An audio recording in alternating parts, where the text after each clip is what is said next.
Welcome back to the Pastor's Porch. On previous episodes of the Pastor's Porch, I've been talking about the story of Adam and Eve from Genesis chapters 2 and 3.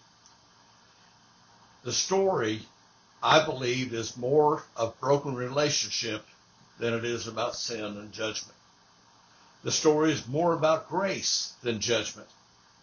If you missed the previous two episodes, I encourage you to go back and watch them. They're available on this Pastor's Porch YouTube site.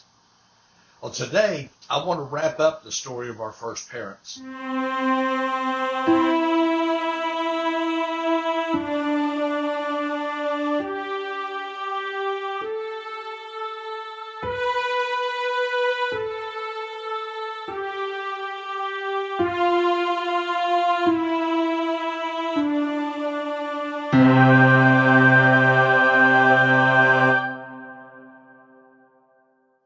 In the scope of the story, I believe the story of Adam and Eve is my story and your story. It's more than just Old Testament history of mankind. This is why it's so important to study and learn from the Old Testament. Why I believe we must hitch our faith to the faith and history of the Old Testament. One of my favorite Bible teachers has said that the New Testament is in the Old Testament concealed, and the Old Testament is in the New Testament revealed. You see, when Apostle Paul in the New Testament says that we must study to show ourselves approved, I think he's talking about studying what we today know as the Old Testament. Now, back to Adam and Eve and us today. See, Paul teaches in Romans 3, verse 23, that all have sinned and fallen short of the glory of God. In verse 24, he affirms we are being justified freely by his grace through redemption that is in Christ Jesus. Now, if we look at that along with the primary text in Genesis 2 and 3, we see that for Eve and for Adam, the allure of sin was threefold.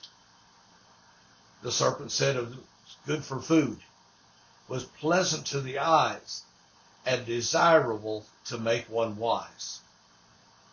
In the New Testament, in 1 John 2:16, it describes this as, quote, all that is in the world, lust of the flesh, lust of the eyes, and pride of life is not of the Father, but is of the world. From these three sources, all natural and moral evil springs. Today, just as with Adam and Eve, we too have given in to the things of the world that are lustful and prideful. Take note, when talking about lust, it's not limited only to sexual desire. Lust is defined as a consuming desire. It is a consuming desire for things the world offers as indicators of success and well-being. It is pride in our own self-merit.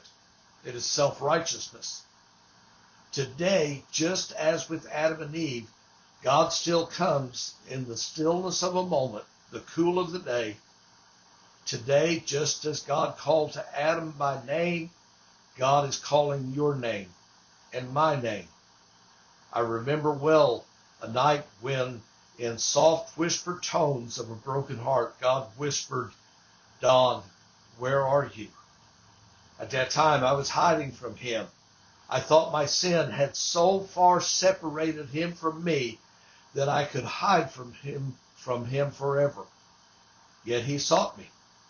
And just as with Adam, God found me.